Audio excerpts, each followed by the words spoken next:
Yeah, that's what I needed to know. That's what I needed, because that's what we're coming up to. We're just trying to find answers, Miss Pam. Sitting by the dock of the bay, getting ready to go on a boat ride to go over and see the crash site. And I got back from Walmart. I got my cards here, and I've taken my pen and I've written out the cards in the correct order. I think I got them right, and I got them in the correct order. We'll see, but I've used this Sharpie and some plain cardboard here to put these. I'm trying to think of an on-screen graphic method of explaining the process that occurred here. Really having a hard time with this one, but sitting by the dock of the bay, I may actually play that song. And fixing to head over there, I've commandeered a boat to take me across the water to the crash site. I've got to go there. I'm not leaving here without going to the crash site, so let's go to the crash site. Sitting by the dock of the bay, November 4765 November, part 2 of 3, and just when you thought that this story could not get any more crazy, it does. And have I got a fishing story for you? This is the fishing story of all fishing stories of all fishing stories. You're not going to believe it. I'm not normally one to be blunt, and I try to withhold what I think and not offer my opinion very often. And I for sure don't want to stir anything up, but it may be time to be blunt. Bruce Landsberg did it. It may be time for us to be blunt. And as difficult as this is to acknowledge, the NTSB performance is bluntly, well, terrible. And as difficult as this is to acknowledge, the first officer's training record was bluntly, well, terrible. Now, if you're wondering how a fishing story has anything to do with the general aviation fatal accident rate, hang on, you're going to listen to this. You're going to want to know about this. John and Sandy Yates, that's a pair of names that you're going to want to know about, and I'm fixing to get into this. You're not going to believe it. John and Sandy Yates were commercial fishermen destroyed and raped by government gone wild. You can read the article linked in the description about this. It's all about the famous Enron scandal. A new law was enacted called U.S. 18 U.S.C. 1519. It was designed to prevent the destruction of written documents and hard drives necessary to prosecute wrongdoers in the financial industry. But bad government leached into poorly defined code, and it used it as an all-powerful tool against John and Sandy, and they saw it firsthand. So John was out on a 4-day fishing trip in his boat, catching red snapper, trying to feed his family back in 2005 when things went crazy wrong. The government boarded his boat and took measurements of fish just short of the 20-inch federal minimum. All kinds of government wrong was employed that cost millions to prosecute the dispute that lasted 15 years over the technical length of the fish on his boat that day. So John went to trial, and he lost. But he appealed, and in the appeal he lost, and in the appellate court affirmed the finding of the lower court. But John wasn't done. He took the case that has to do with tangible objects. He took that case to the Supreme Court, where common sense prevailed. Chief Justice Ruth Bader Ginsburg was the bold warrior that commanded the Supreme Court decision and reversed the lower court's decision.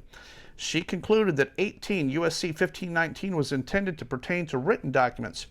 John won, and it was a victory for every citizen in the USA, curtailing extreme, broad overreach of abusive government power and government threat.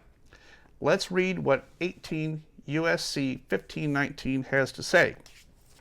Whoever knowingly alters, destroys, mutilates, conceals, covers up, falsifies, or makes a false entry into any record, document, or tangible object with the intent to impede, obstruct, or influence the investigation or proper administration of any matter within the jurisdiction of any department or agency of the United States or any case filed under Title 11 or in relation to or contemplation of any such matter or case, such be fined under this title imprisoned not more than 20 years or both. Yeah, big fine, and you can go to jail for 20 years for 18 U.S.C. 1519. And now back to my problem. How do I get the NTSB to illustrate for me exactly how terrible they are? How do I go fishing for the NTSB? I got to find a way to bait a hook and throw it out there and wait and see if they'll bite. and wait. And so I did. Part 1 of the series was nothing more than a calculated effort to see how stupid the NTSB was. And it worked. I found the crash site of November 4765 November. Fortunately, it was on public property and any citizen was free to visit. It was technically lake property and mostly underwater at certain times of the year. The NTSB failed to travel to the site. They didn't interview witnesses. They didn't try to find witnesses, and they left a million pieces of that 182 laying out there, including the third blade of that prop that they never could find. I found it, and it's still there. So I showed a few pieces on camera, just hoping that it would hurt their feelings bad enough to call me. And I was about to give up. I wanted Eric to call me. He's the most senior big gun guy that the NTSB has. I'm sure there was lots of meetings on how to handle this, and general counsel at the NTSB was involved. In the meantime, I gathered a ton of pictures of Eric in the height of the pandemic, out and about with no mask and no social distancing. Turns out he is quite the socialite. The pandemic doesn't seem to slow him down and his social calendar any at all. So while I sit here, I wait and I wonder, come on, Eric, call me. Eric, would he call? And if NTSB did call, would it be Eric Grossoff that calls me on my cell? If it is Eric, would he imply that NTSB had the authority to require me to take down my video? If it's Eric that calls me, will he mention that he is operating under NTSB General Counsel? And if it is Eric, would he mention the NTSB Legal Department? If Eric calls me, would he casually mention 18 U.S.C. 1519 and call it a crime in hopes that I have never heard of it, with full knowledge provided by NTSB General Counsel that the code is not relevant? Would he claim NTSB inability to travel to this scene, although every other government agency did so? All right, I got a piece of paper. Tell me who you are and what you need.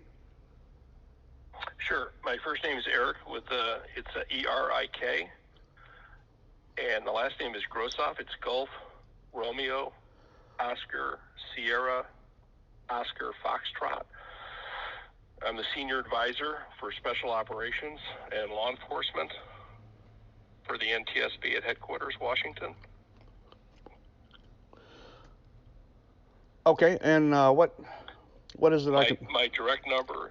My direct number is 202-314-6189. Okay, and Eric, tell me what it is I can do for you. Sure. I understand there's a video. I've seen it with regards to an accident that occurred back in February, too fatal, down in Louisiana. Right. And what we're trying to do is get the parts back that you have, and we're willing to pay for that. In other words, we'd send you a UPS label. And if you could help us with that, that would actually help us with the investigation, because the components, especially the throttle quadrant, I believe it is, that's really important to this investigation because we don't have it. So if you're willing to do that, that would be greatly appreciated. Well, sir, it's not a throttle quadrant, it's a throttle body. Do you know what the difference is? It doesn't matter whether I know the difference or not, sir. It's apart from an investigation, and I need it back. And anything else you took from the scene, we need back. Okay? It's not a big deal. We just want to have it. We're not asking you to take your video down or change anything. We just need it for the investigators to be able to look at, okay? You're not going to get them back. You left the scene.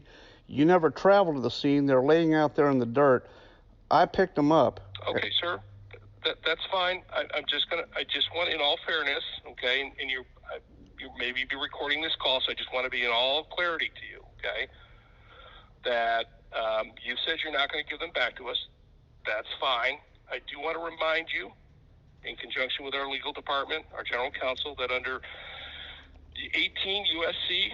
1519, concealing any tangible evidence from an accident that's under our investigation is a crime, okay? And I don't want it to go down that road. Well, no, listen.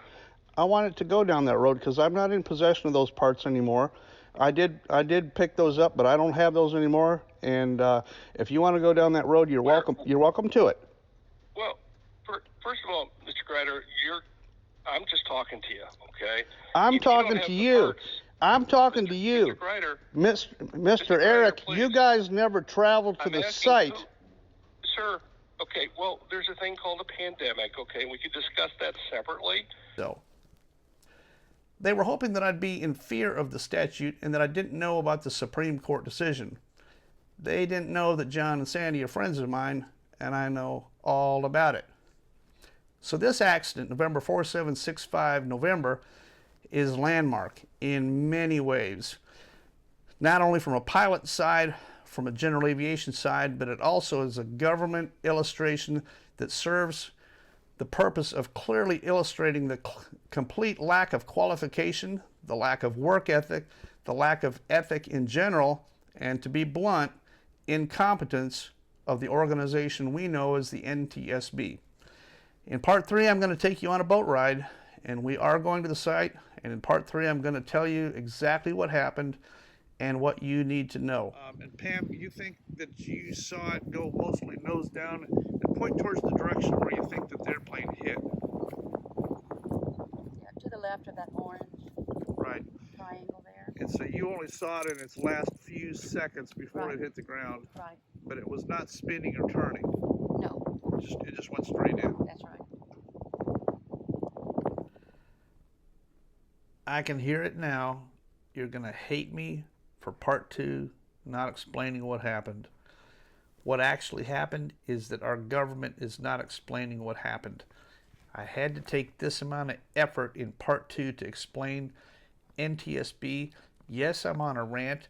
Yes, I am mad over this. It's our government not explaining. They're counting on the general aviation fatal accident, steady drumbeat of fatal accidents.